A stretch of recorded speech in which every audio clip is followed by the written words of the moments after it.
Let's bring in Anastasia Amoroso, Partners Group Chief Investment Strategist for Private Wealth and Retirement. It's nice to see you. Good to see you, Scott. All right, so we dealt with the two biggest issues this week. Where do they stack in your mind to setting us up for what might take place in the next few weeks, months? Well, to me, the question of Fed independence is an ongoing question, but I don't think it is the key driver for the markets. I think it's really about whether we do get that rate cut in September and a couple more this year. That's really the key determinant. And the second one is this question whether AI momentum is decelerating, and I'm certainly not in that camp. I think quite the opposite. We're still accelerating. So those are the two most important questions. My take is that we do see that rate cut in September. Mohammed said it's 85, 87% probability. I think we go higher than that. We realize because it is all about the labor market weakness, Scott. We go into next week. We're looking at a lot of jobs data that's coming out, and I think is going to confirm the story that we've been seeing in August, which is labor market is sort of on this precipice of weakness. And if we don't want to go there, we have to deliver the rate cut. Well, we'll get the jobs report next week. So, you know, we got PCE, and now we're going to get another read right in our faces. That may help us answer that question. I think it will. So first point on PCE, I actually found it to be incredibly encouraging, and I think it actually sealed the deal on the September rate cut. Oh, is that right? Okay. That's right. And I say that because the core goods inflation is clearly rising, but everybody knows it. Everybody expects it. But what actually didn't rise are all the other categories within PCE.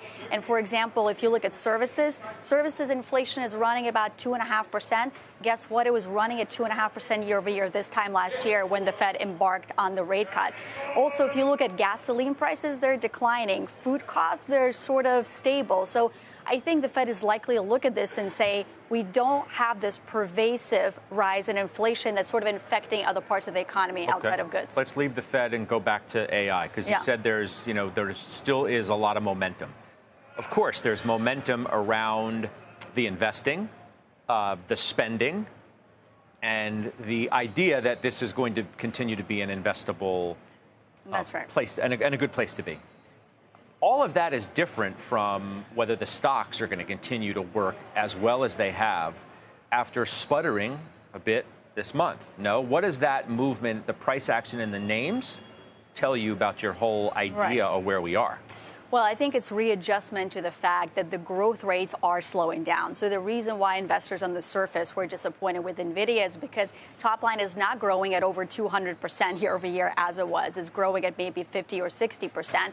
But I think what's really encouraging, Scott, and to your point, should continue to drive stock performance of the beneficiaries is the fact that hyperscaler CapEx next year is projected to be $400 billion. A couple of years ago, it wasn't even $100 billion.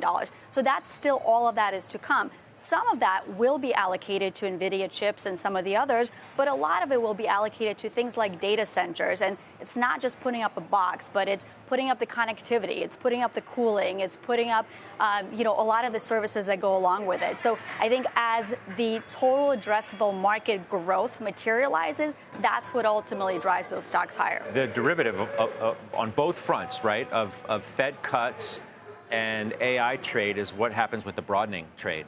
Fed cuts seemingly good for the 493, so to speak.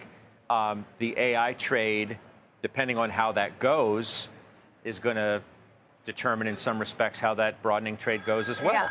Well, let's talk about the broadening of the AI trade first. Actually, it's clearly been all about the semiconductors. And look, we're still looking for something like a 40% CAGR in terms of semiconductor total addressable market growth. But, Scott, if you look at what's actually likely to outpace that growth, it's actually the business application software. And I think that's what investors are starting to rotate to and will continue. So that's the broadening of AI. I think investors have to consider that, what's out there beyond NVIDIA. By the way, a lot of it is out there in private markets as well. So that's the first point. The second point is I do think there's the broadening trade to talk about as well. And consumer could actually be a very significant beneficiary of it because you saw the spending numbers today, they're solid. And if on top of that, we do get the catalyst of a rate cut to cushion the labor market, that could definitely be supportive. Are you one of those who argue small caps are going to have their moment? Because I feel like that crowd is kind of growing larger against a backdrop that may not be so stimulative for that trade.